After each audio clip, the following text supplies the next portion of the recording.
verdade, você definitivamente está na casa do Pai. É sobre isso que eu quero falar essa noite. Eu relutei a semana toda para falar sobre esse assunto, na forma talvez que eu vou falar, e depois da última palavra que foi ministrada aqui, que eu ministrei aqui, parece que, o que eu vou falar na próxima vez e tal, e num belo dia de manhã, eu ouvindo uma canção, e até pedi que eles tirassem essa canção, o Espírito Santo falou muito claro comigo sobre a figura que o Senhor Deus é para nós.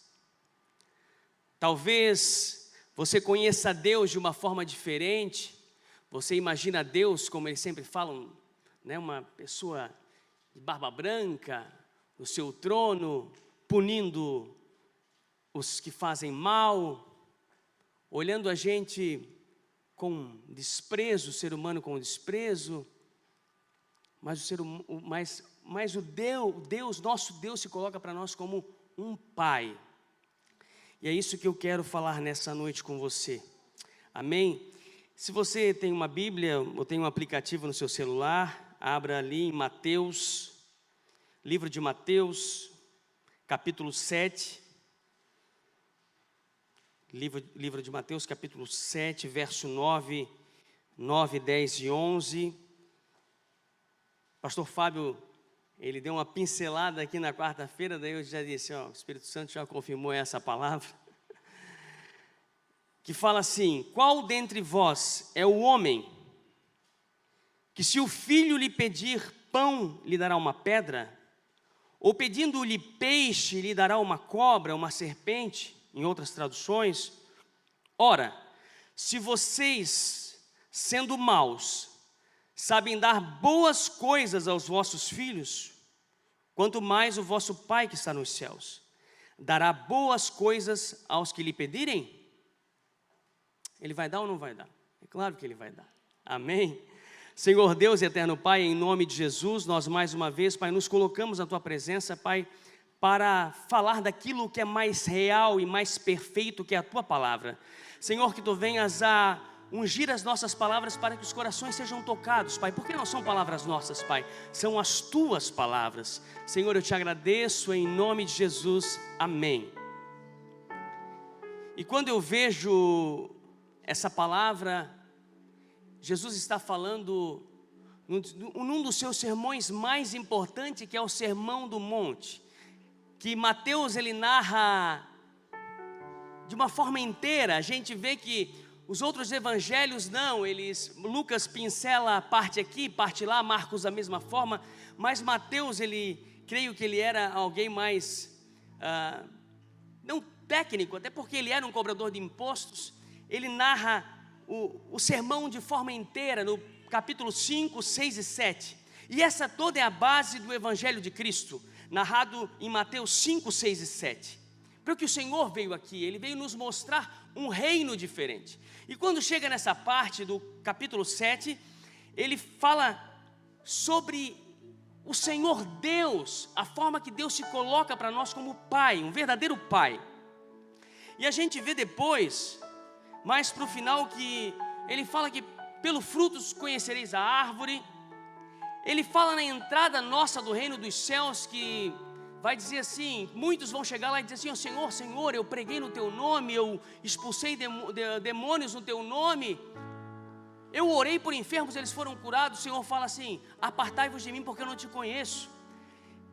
E Ele finaliza falando do homem que constrói a casa na rocha, sobre a pedra, que é Ele, que é o Senhor Jesus. E finaliza esse sermão, mas eu quero ficar com você aqui, falando sobre essa questão, e que o Senhor Jesus coloca da seguinte forma: qual dentre vós, Ele pergunta para os seus discípulos, qual dentre vós, que um filho lhe pedir o pão, lhe dará uma pedra, algo que não tem como colocar na boca? Ou pedindo um peixe, lhe dará uma cobra, uma serpente? E Ele fala isso porque o pão e o peixe são dois alimentos necessários ao ser humano. que é o carboidrato e a proteína. A gente vê aí no dia a dia a briga das mulheres: eu vou fazer um carbo zero, porque eu preciso emagrecer, não vou comer carboidrato. E o outro: não, eu vou fazer uma dieta só de proteína. Mas é necessário que o corpo humano ele tenha esses dois alimentos. E quando Jesus fala, ele está falando do básico. Do básico que, quando um filho pede, é impossível um homem de negar ao seu filho. A gente sabe que diante de condições, as pessoas ficam impossibilitadas, e às vezes não tem nada em casa. Pessoas já passaram por isso, sabem que aquilo talvez é amargura maior no coração de não poder dar nada para o seu filho, mas o Senhor está dizendo: ei, eu estou aqui, eu vou suprir a tua necessidade, eu vou suprir no momento certo, eu estou aqui para isso. Engraçado que ele fala: se vós sendo maus, ele está ali de frente de uma pessoa, ele já tinha escolhido alguns discípulos para si, ele estava diante de Pedro, que seria um percussor do Evangelho, alguém que iniciaria o Evangelho. Ele está ali diante de Tiago, está ali diante de Paulo, ele está ali diante de João, o seu amado discípulo, que é aquele que se deita no coração e diz que é o mais amado de Jesus, que é o mais achegado, e ele chama todos de maus. Da mesma forma que ele está chamando a nós de maus. Ricardo, tu é mau, pastor Marcos, tu é mau. Por que ele está falando isso? Por conta da nossa natureza humana. A nossa natureza humana é má. Fomos criados, gerados no pecado. E erramos ao longo do nosso dia a dia. Lá no Éden estava tudo bom até o homem discernir o pecado, o bem e o mal. Até a serpente aparecer. Estava tudo bem. Mas lá ainda o Senhor não tratava os seus Adão e Eva como filhos. Ele aparecia, mas não ainda tratava. E a gente vê ao longo do decorrer na sociedade que uma das coisas que mais tem destruído a família é o rompimento dos casamentos. Pais para um lado, filho para o outro. E nós estamos aqui num culto da família. Enquanto a sociedade diz que não precisa família de qualquer maneira, várias famílias, nós estamos aqui para dizer que o Senhor instituiu macho e fêmea, homem e mulher, para criar filhos, para gerar. E nós entendemos que esse enfraquecimento da família tem desvirtuado a figura do pai. O feminismo tem se crescido de tal maneira que tem enfraquecido a figura do homem. E o pai, ele precisa se posicionar, porque o pai é uma figura importante na vida do filho. Mas entenda, se você não tem o pai aqui, o Senhor Jesus veio até nós para romper uma barreira e nos ligarmos direto ao Pai.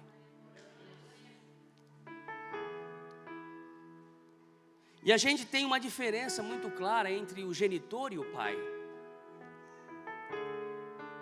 Porque todo pai é um genitor, mas nem todo genitor é um pai. Aquele que gera pode, porque pai, a própria sociedade fala que pai é aquele que cria. É aquele que abraça o filho e diz: não importa, eu estou aqui. E o Senhor Deus está falando: não importa, eu estou aqui.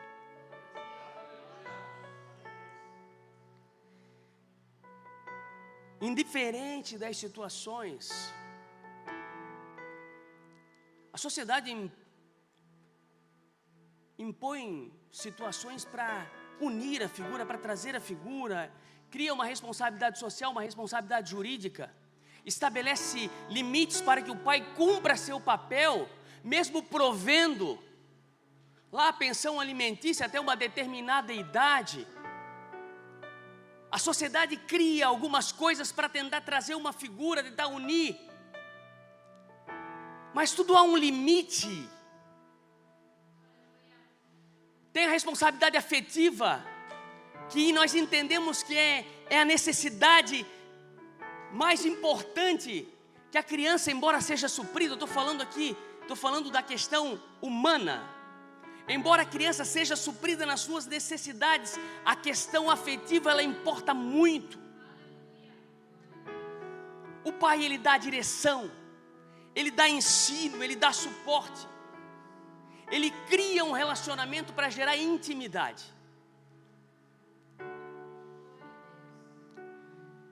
E a criança, quando ela cresce nesse meio de afetividade, de amor,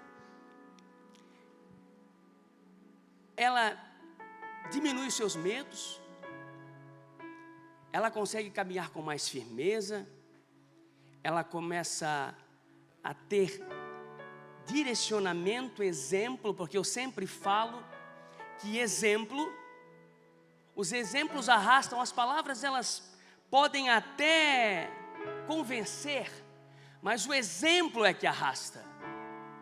A gente se baseia e a gente sempre fala assim, ó, a gente tem que cuidar no mínimo detalhe. Às vezes, era muito comum, né? A pessoa ia lá na pizzaria e chegar assim, quantos anos ele tem? Não, ele tem 6. Não, até 5 não paga. Quantos anos ele tem? Tem 5. Pai, eu tenho 6.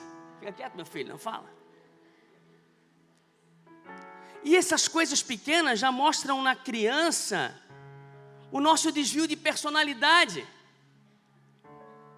São coisas pequenas, mas são nos mínimos exemplos que nós nos tornamos vitrine, espelho para os nossos filhos. Queridos, eu só tenho uma filha. Às vezes eu me pego pensando, talvez eu estou um pouco ausente, eu não estou tão presente, porque a gente sabe que o dia a dia é corrido. E a gente foge, né? Deixa as coisas acontecerem, e o que acontece? Quem está educando? O Instagram, o TikTok. Mas não é só é na vida de todos, porque a correria do dia a dia acaba acontecendo isso. E a gente peca pela nossa ausência. Mas uma coisa é fato. Quem é pai sabe que pai é contínua preocupação. Quem é pai se preocupa com o filho. Meu pai sempre dizia que na minha época lá que eu dava umas escapadas, eu era meio Raimundo, um pé na igreja, um pé no mundo, e dava umas escapadas, e saía com o carro, ele não dormia enquanto eu não chegava em casa. Por conta da preocupação. E a gente às vezes deixa a minha filha ir lá na casa da amiguinha, a gente fica ligando, preocupado, responde esse celular. Porque a gente se preocupa, é natural do homem a preocupação. Quem é pai, quem gera, quem se coloca como pai, não só quem gera, mas quem se coloca como pai tem preocupação. Pensa no que vai acontecer com meu filho no futuro, se preocupa com o caminhar dele, de estar dando a melhor direção, dizendo para ele que ele tem que escolher o melhor caminho, se preocupa, querendo ser amigo, companheiro. Talvez você ao longo da sua vida, você teve essa ausência, e é uma questão que talvez machuque você, e por isso que eu não queria falar sobre isso essa noite. Mas o Senhor me incomodou a falar sobre isso. Isso talvez se machuca ao longo da tua caminhada, porque você teve uma ausência. Mas o Senhor se coloca, e Ele já se colocou na sua frente para dizer, ei, eu estou aqui. A vida do teu pai terreno, ela tem um limite, mas a minha vida, minha presença na tua vida não acaba.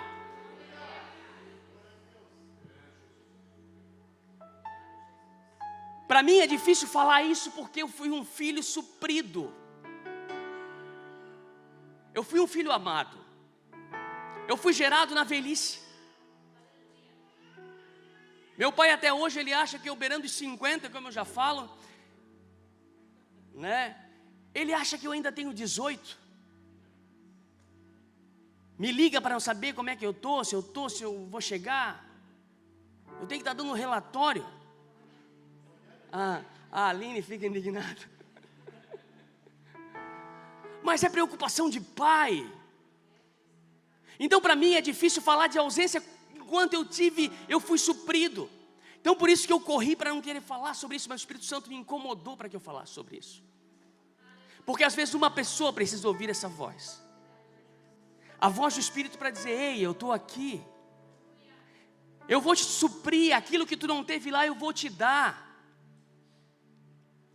Porque a psicologia explica muita coisa. Ela diz que a falta de um pai acentua a falta de desenvolvimento em muitas coisas, na questão do relacionamento humano, a necessidade do ser humano de se autoaprovar, dificuldades cognitivas e raciocínio lógico que acabam por conta da falta do afeto, do amor. A pessoa se isola, não quer ter muito contato para não se decepcionar. Falta de autoconhecimento, insegurança, em algumas situações comportamento agressivo, falta de habilidade para viver em sociedade e muitas vezes dificuldade de seguir regras. Porque a figura paterna ela traz a representatividade de ordem, tradição e autoridade. Então, pessoas que nascem sem esse direcionamento têm essas dificuldades. Mas ei, não está tudo perdido. Não está perdido. Quando o Senhor Jesus vem, Ele já sabia que isso tudo ia acontecer na humanidade. Que ia perder os limites, ia perder, a família ia ser destruída. E quando Ele vem, Ele já vem para se estabelecer e dizer o seguinte: ei, é chegada a plenitude dos tempos. É chegado o tempo certo, em que eu vou vir para... Não vai precisar mais de... Eu vou habitar em vocês, o Espírito vai vir, vai habitar em vocês. O Pai vai estar presente dia a dia. Basta a gente entrar no nosso quarto, fechar a nossa porta, se dobrar e falar de forma... Não precisa, mas eu não sei orar. Você não sabe falar? Você não fala tanta coisa? Não precisa de protocolo para orar. Abre a boca e fala com o Senhor de face a face, como se Ele estivesse do teu lado. Ele está ali apto para te ouvir. Ele quer falar contigo. Ele quer te mostrar a direção, Ele quer te mostrar caminho. O Senhor Jesus vem para trazer restauração. Quando a religiosidade estava ali, Ele chegou e disse: não, eu não vim para os sãos. Eu vim para os doentes. Eu vim para aquele que precisa, daquele que precisa apoio. Não está tudo perdido não. Ele está aqui para te dizer: ei, eu sou teu pai. E como é que tu fala isso? Com base no quê? Voltando lá para João 8, que nós estávamos no Evangelho de João e a gente teve que passar para frente. João 8, 41, 42 fala assim: vós fazeis as obras de vosso pai. Disseram-lhe, pois, nós não somos nascidos de prostituição, temos um pai que é Deus. Disse-lhe, pois, Jesus: se Deus fosse o vosso pai, certamente me amareis. Pois que eu saí, vim de Deus, não vim de mim mesmo, Ele que me enviou. Os judeus estavam querendo dizer ali: ei, o nosso pai é Deus, mas para o judeu, a paternidade de colocar-se como filho diante de Deus não era aceita. Eles aceitavam Deus como o pai da criação. Deus como o pai da criação. E lá em Isaías, eu quero ler com você em Isaías 63.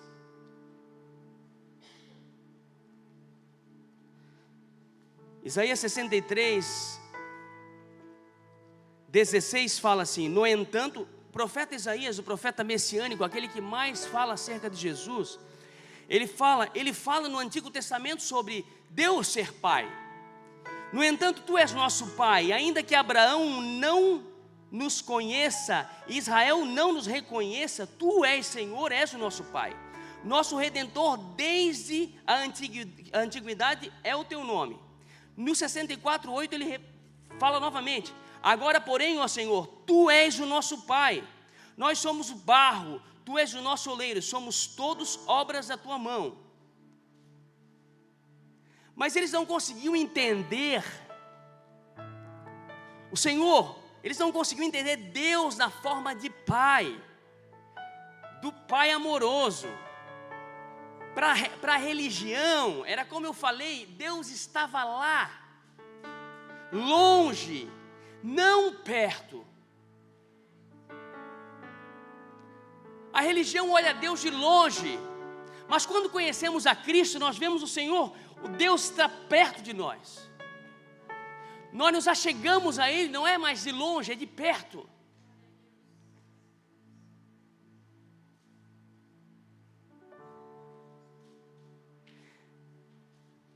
E a gente vê isso quando o próprio Jesus vem.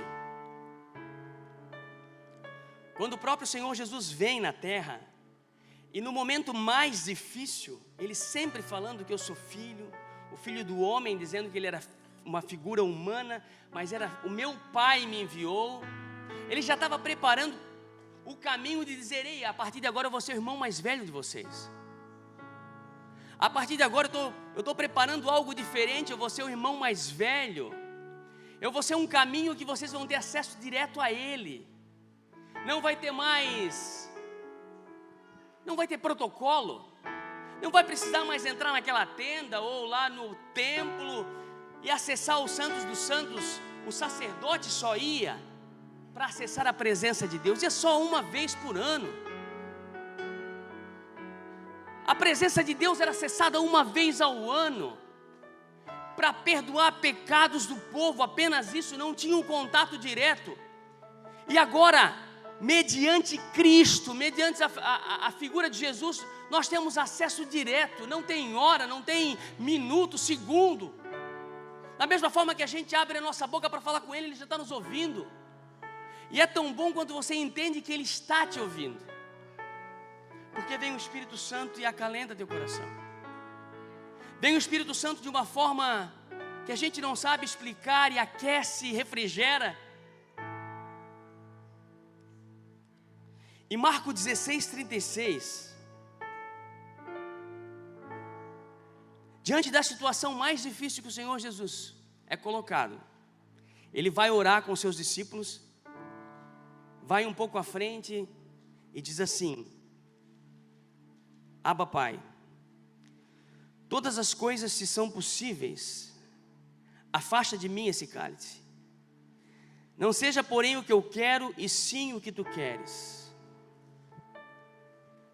Jesus sabia do seu sofrimento, sabia da vergonha, sabia de tudo que ele ia passar. Talvez você pense: Jesus quis que o Senhor, que Deus, se pudesse, passasse dele para ele não passar por aquilo. Não, ele não estava preocupado com aquilo.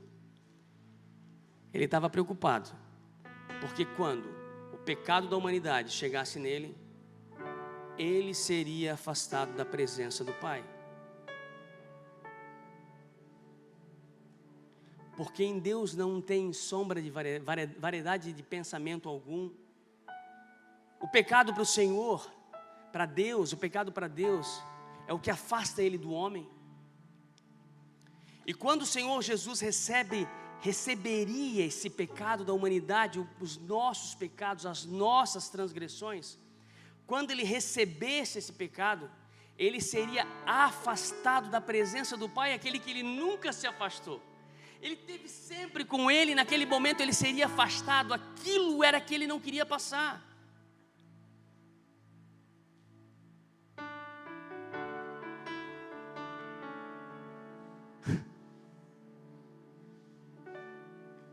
E como é que a gente tem vivido afastado de Deus?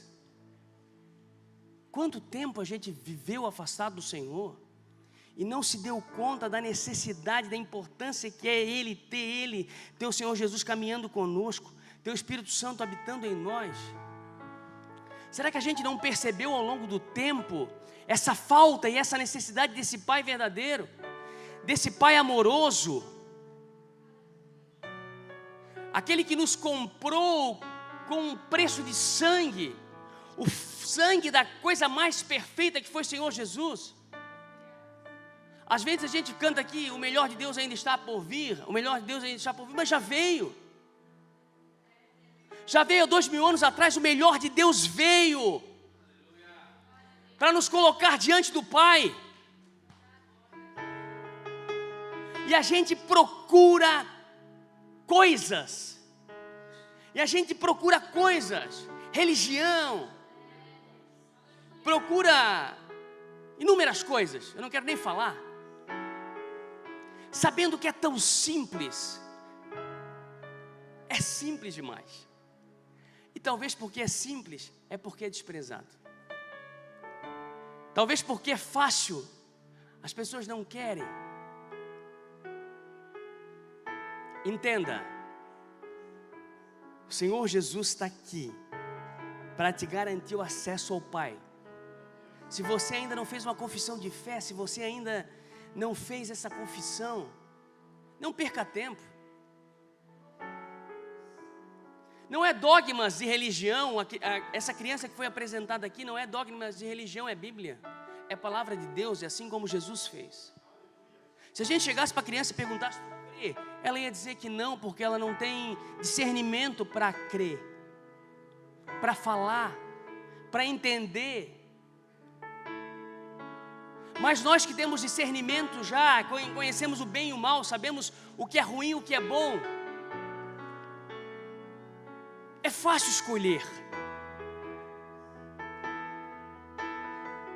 Gálatas 4:17.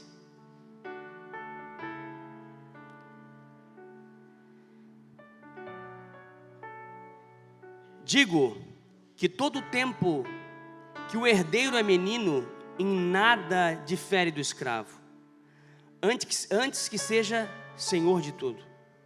Ele está debaixo de tutores e administradores até o tempo determinado pelo Pai. Assim também nós, quando éramos meninos, estávamos reduzidos à servidão, debaixo dos rudimentos do mundo. Vindo, porém, à plenitude dos tempos, Deus enviou seu Filho nascido de mulher, nascido sob a lei, para resgatar os que estavam debaixo da lei, a fim de recebermos a adoção de filhos. Porque sois filhos, Deus enviou ao nosso coração o Espírito de seu Filho que clama, Abba, Pai. Abba, Pai. Repete, Abba significa paizinho amado, paizinho. O relacionamento do judeu de dizer, paizinho, estou aqui. E o Senhor nos dá essa liberdade de chamar Ele de paizinho. E a gente faz tanto protocolo, reverencia Deus tão de longe, e Ele querendo estar tão próximo. Vindo à plenitude dos tempos, até ali o homem estava afastado de Deus, estava na condição de escravo, não diferia em nada, era como um menino sem ter poder de assumir o seu trono, o seu cargo. Mas quando veio Jesus, isso tudo foi ajustado, e nós tivemos acesso a essa paternidade, acesso a poder chamar o Senhor Deus de Abba, de paizinho amado, e dizer, Senhor, eu estou aqui, eu não tive referência humana, Eu não tive um direcionamento, eu não tive um afeto, eu não tive um aperto de mão, um abraço. E o Senhor quer dizer: ei, a minha graça te basta. Essa semana eu vi um vídeo, ele já viralizou, ele já rodou, e eu vi ele novamente. Uma senhora, uma mulher, meia idade, ela ia ser morta, eu creio que injeção letal, e eles colocam ali um vídeo dela, colocando assim, dizendo para ela, quer falar uma última palavra? E ela estava ali para morrer, seus últimos instantes de vida.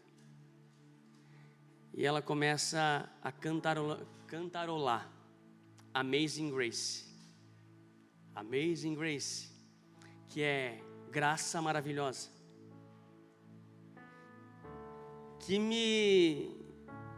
E a canção fala que doce é o som,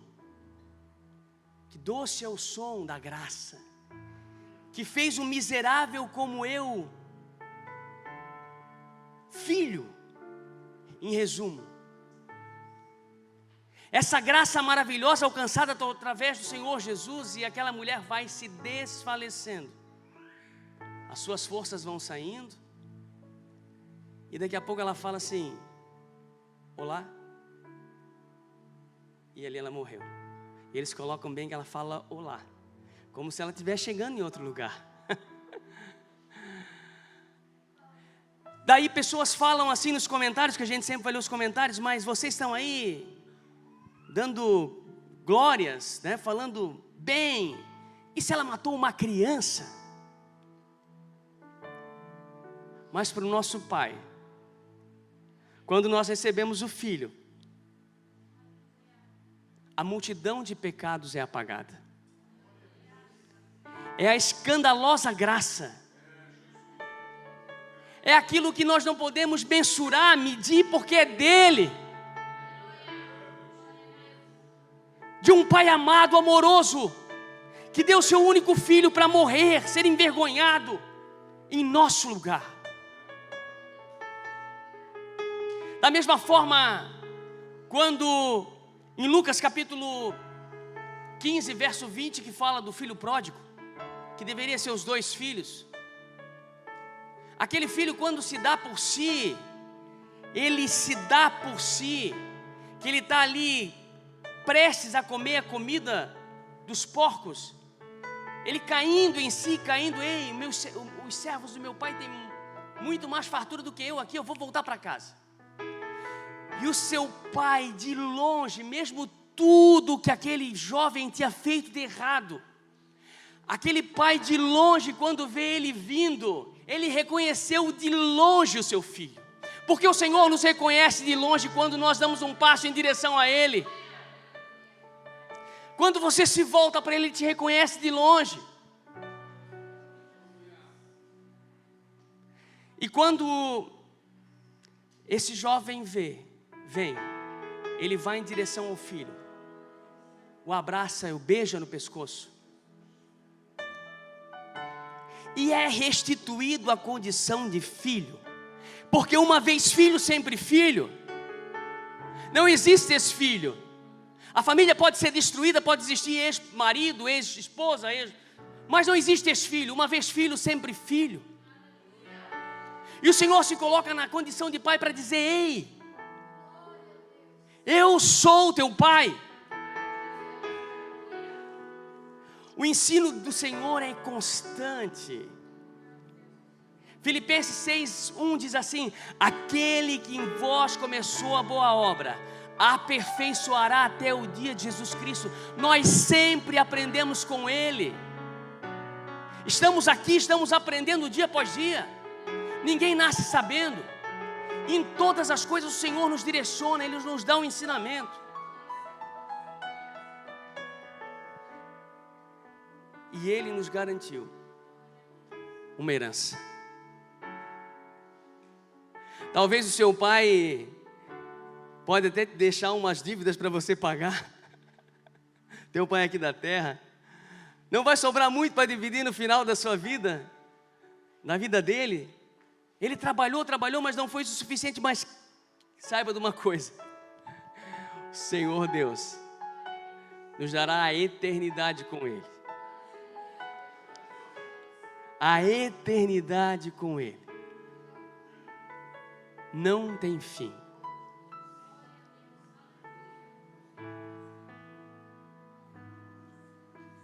Eu tenho um pai. Você tem? Você tem certeza disso? Você pode dar um glória a Deus aí? Você pode dizer: eu tenho um pai? Glória a Deus.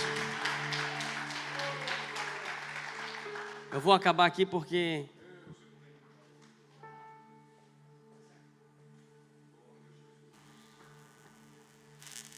eu estava ouvindo essa...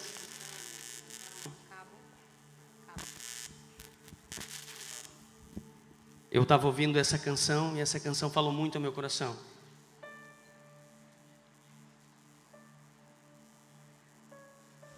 O Senhor diz essa noite, assim como o filho pródigo estava longe do Pai, é tempo de retornar. Você conhece a palavra? Eu não preciso falar para você. É tempo de retornar. Há um tempo pré-determinado para todas as coisas. As coisas estão aí, as pedras estão clamando, as pedras estão falando. Até no carnaval tem pedra falando. Ei, o Apocalipse está aí. O que estás fazendo aqui? Está na hora de voltar para casa. Está na hora de voltar. O Senhor só quer ver você se virar. A hora que você se virar, Ele vai correr para te abraçar.